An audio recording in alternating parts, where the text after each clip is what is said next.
All praise is due to Allah subhanahu wa ta'ala, the Lord of mankind. He sends mercy and forgiveness to His servants, particularly those who successfully perform their Sawm in the holy month of Ramadan.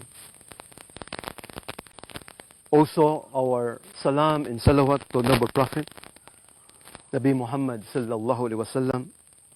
Allahumma salli wa sallim wa ala ali Sayyidina Muhammad.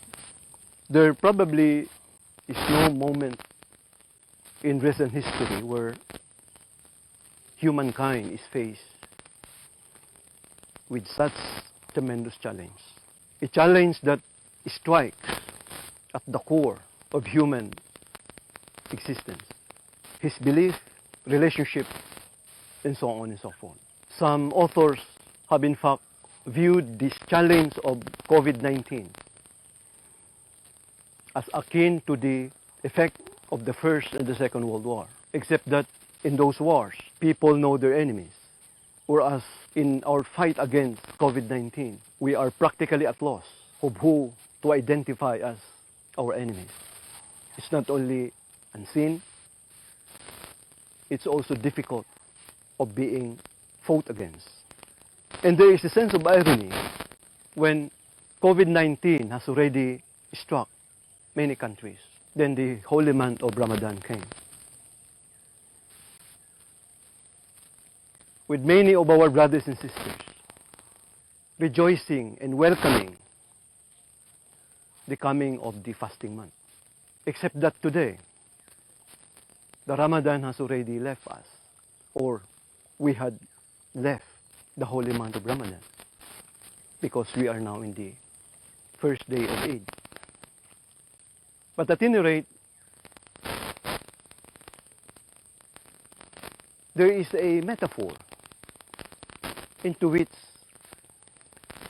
we could identify our learning in the holy month of Ramadan, our sacrifice and struggle, with the way we experience the challenge of COVID-19. For the past several weeks, we have been practically locked down, lessening our activities, concentrating our affairs in our homes, such that when the Ramadan came, the feeling of solitude into which we are experiencing, resulting from COVID-19, fits into the message of what performing of spirituality in the holy month of Ramadan, so that we even gladly engage in Sawm, in fasting during the month, even as the rest of the world is struggling in fighting against COVID-19. But it would appear that the metaphor we are talking about is such that Ramadan has provided us precisely the tools into which we develop our spirituality and therefore our lives. Even as vocabulary related to COVID-19 is also increasing, like personal property equipment, respirator, or social amelioration program. Something that, in a sense, provides certain symbols into a different kind of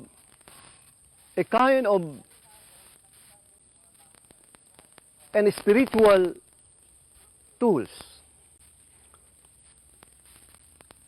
with which we can also consider as our own PPEs, our own respirators, SAP, and so on and so forth.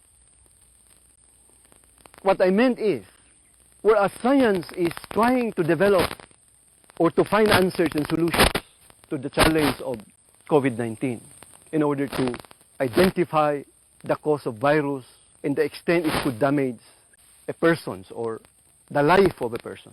The Ramadan teaches us to even go beyond the understanding of life that we try to secure and protect. That is, we take lessons from the Holy Quran in terms of how it views life in its totality and how we would avail an understanding of life quite distinct from the way we treat life in terms of addressing our problems related to COVID. What I meant is, while science would like to identify causes of death, problems caused of virus, in order to save lives, the Quran gives us an answer on what is the nature of life. Why is there such as transitory life, and why is it that there is a life that is comprehensive? A life into which we Muslims, during this month of Ramadan or even beyond, we have developed our tools, in a sense our own PPEs, like our prayers, like our fasting, like our good works, and so on and so forth, to address the challenge not only of this life that we have, but the next life that will come. Even if we are now familiar with what is referred to as social amelioration program, we have to note that Islam has already provided, even long time ago, its own version of social amelioration program, whether there is a plague or pandemic or not. And we refer to the principles of Sadaqatul Fitr, including particularly Zakah, as our way in terms of reaching out, especially to the downtrodden, the poor, and the helpless, with which we share part of our wealth to them. And this should be done not only at certain period of crisis, but should be done regularly in the life of a Muslim. Allahu Akbar, Allahu Akbar, Allahu Akbar. We purposely highlight the idea of understanding a bigger prism of life. That the life that we want to protect now is part and parcel of the bigger life that the Quran so speaks about. When the Quran says, كَيْفَ تَكْفُرُونَ بِاللَّهِ وَكُنْتُمْ أَمْوَاتٍ فَأَحْيَاكُمْ ثُمَّ يُمِيتُكُمْ ثُمَّ يُحْيِيكُمْ ثُمَّ إِلَيْهِ تُرْجَعُونَ. Why do you disbelieve when in fact in the beginning you were nothing? To paraphrase the Quran. Then we give you life, which is our life now. Then we cause you to die. Then death that is inevitable to happen to all of us. Then we give you another life, that is the life in the resurrection. Then the final return. It only shows that the life that the Quran would like to impress upon us is an understanding where life that is eternal, life that is not transient and ephemeral, whereas we are obliged to protect our lives, our life now. But the reality is that this life of ours is temporary. The Quran says, كُلُّ نَفْسٍ ذَائِقَةُ الْمَوْتِ. and every soul, or every soul shall face death. So, in other words, there is another life that we are so engrossed to protect, a life that is eternal, that could in fact be a bridge into which we will be able to engage in final return. This is not to impress that we do not value our present life. That's not the point. But we have to develop a perspective, something that is empowering and inspiring. That amidst this challenge of pandemic, we have to be at least informed that at the time that we so struggle to face the challenge, we have to also accept the hands of Allah taking care of in practically anything in the affairs of humankind. This way, we develop some kind of a guarantee, a kind of certainty that there is a bigger life that we all have to prepare, that we all have to have our own PPEs, our own respirators, our own social amelioration program, a life that is eternal, a life that is everlasting. And this holy month of Ramadan, those spiritual tools are strengthened amongst us. Apart from the fact that study shows that fasting actually strengthens our immune system. And doctors are saying that the best way to protect ourselves from COVID-19 is to develop a strong immune system.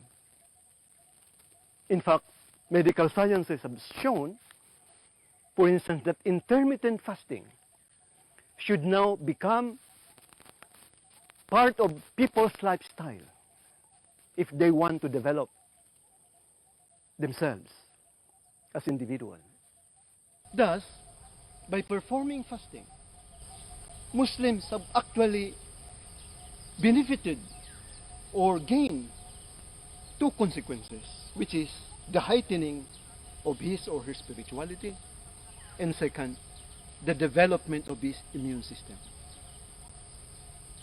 The lessening or the removal of fats from his bodies in other unnecessary elements that is in ourselves. This is the beauty of performing fasting in the holy month of Ramadan. But mind you, the primary objective in the performance of fasting is beyond the medical or therapeutic effect in one's body. It is the production of what is referred to as the muttaqun, the righteous individual, or the God-fearing person. To suggest that the therapeutic and medical benefits of fasting is simply incidental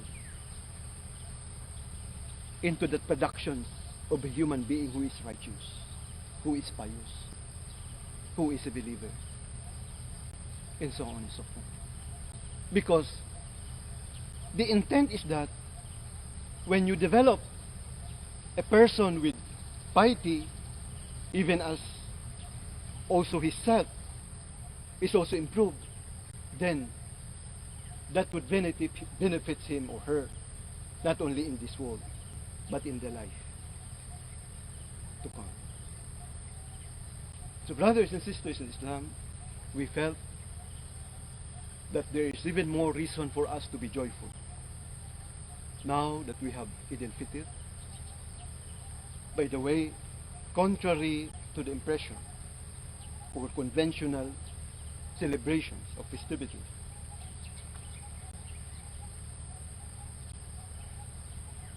the Eid'l Fitr is a day of tasbih, a day of tahleel, a day of takbir, a day of ta'jim. The usual dhikr or remembrance of Allah that we do, whether it is Ramadan or not. The point is, Eid'l Fitr is an extension of the bounty that Ramadan has, and that believers who have successfully performed their sawm are given this day as reason for them to be joyful, even as they have to continue to engage in their tasbih, in their tahleel, in their takbir, and so on, and so on.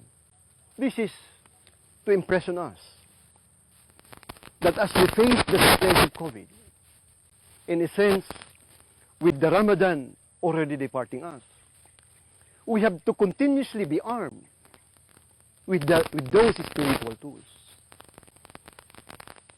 so that there will be less room for COVID-19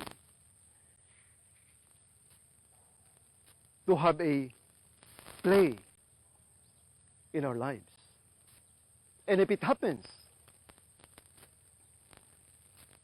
then we struggle to cue it or to engage it, but again we have to embrace whatever is the will of Allah given upon us. Because we know, even as we want to protect this life that we now have, there is a bigger life that we ought to prepare for, a life that is everlasting, that is eternal. And Alhamdulillah, in this holy month of Ramadan, we are doubly strengthened with our wherewithal to face the challenge of COVID-19, and with the hope also that it may decrease, we hope to decrease in the coming days, so that it lessens our agony and our fear. وبعد وأقول قولي هذا ونستغفر الله لي ولكم إنه هو الغفور الرحيم.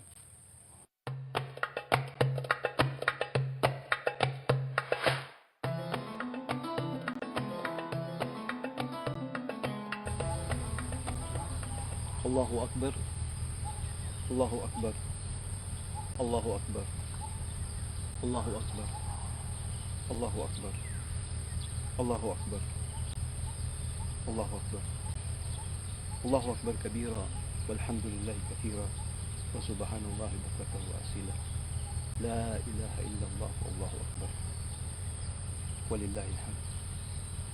الحمد لله حمدا كثيرا كما أمر.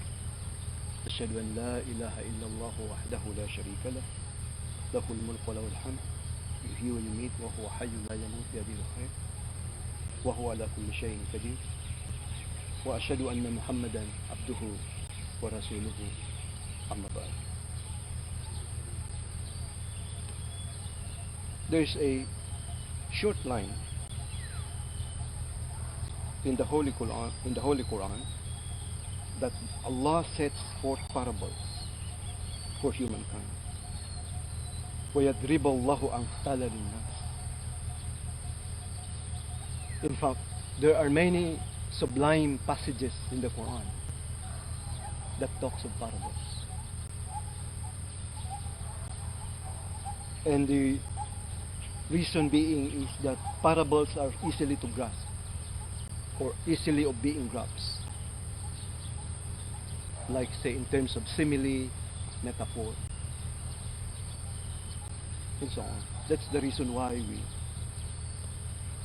sort of connect or relate some of our lessons or learning in these days of pandemic with the metaphor of what we call PPEs or other tools, spiritual tools that we have developed in the holy month of Ramadan. But beyond the spiritual dimension or significance is the fact that, as we said, there is probably no moment in recent history where we are faced with this challenge.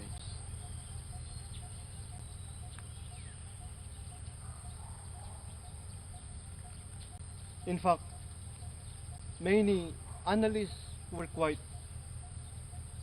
humble, as most of them failed to predict this plague, this pandemic. What many political scientists had identified as the main problems of the world is or are the proliferations of nuclear weapons and the worsening climate change of global warming.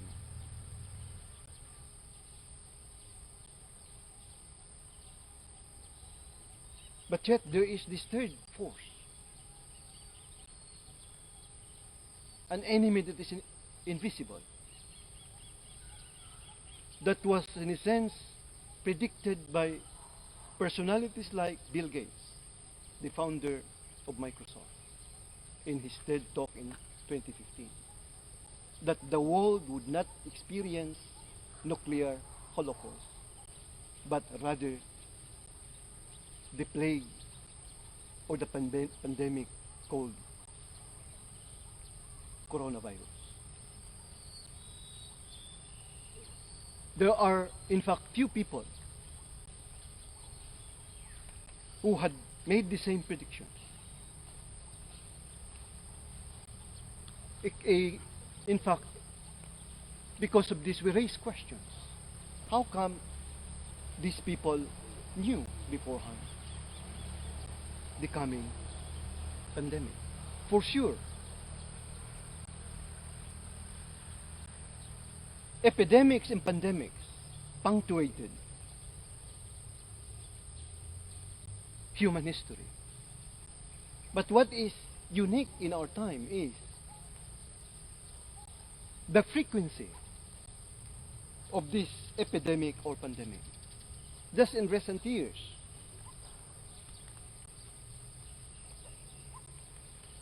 there are familiar names identified with epidemics, including today's SARS-CoV-2, the cause of COVID-19, SARS-CoV, SARS-CoV, MERS-CoV, HCOV-229E. We raise the question, why such a frequency? And we even raise the question due to the fact that past plagues, epidemics or pandemics, have some degree of naturalness, meaning they quite happen naturally, as there could be instances where diseases are transferred from animals to humans. In fact, there were so-called 50 greatest killers in the book of G.N. Hayes, Epidemics and Pandemics, Their Impacts on Human History. there are around 50 epidemics that started in recorded history as early as in Greece in around 430, 427 BCE until quite recently, even before SARS-CoV and SARS-CoV-2, earlier you have mad cow disease and so on, not to mention the Spanish influenza in the early 20th century. So we raise the question, why the frequency? This alludes precisely into the debate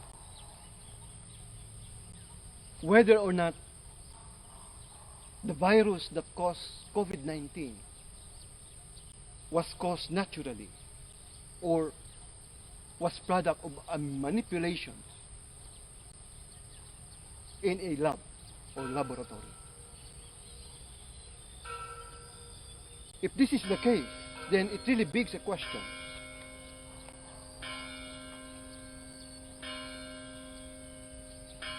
Of why we have to face such pandemic in so frequent a time,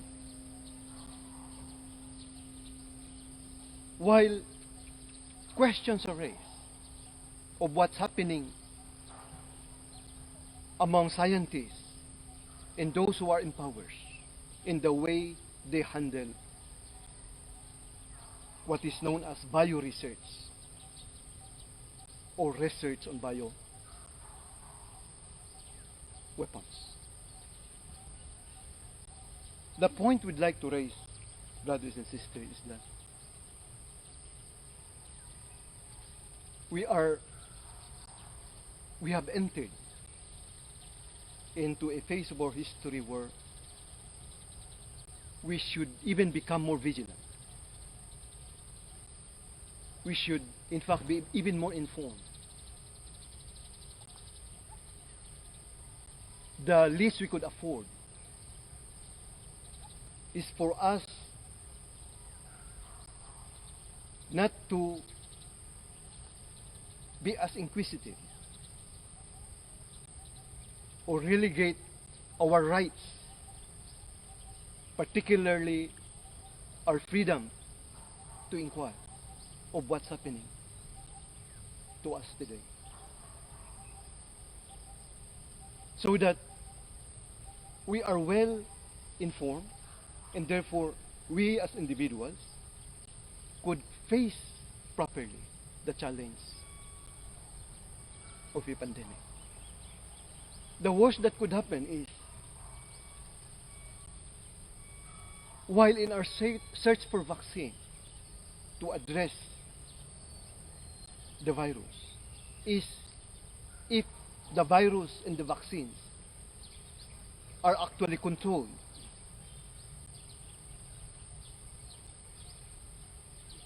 by those in power. Unlike, say, the pandemics in the past, as we said, they simply happen in a sense naturally. A reason why, for instance, during the time of Prophet Muhammad sallallahu alaihi wasallam, when they were going to Syria, they found out that there was a plague.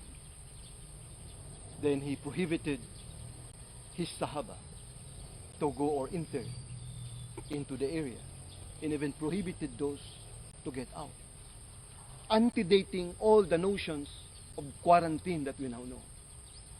So that when around 9th or 10th century, accordingly Ibn Sina developed the idea or ba'un, that is, in order to address the contagion, people should be isolated, at least containing them to around 40 persons.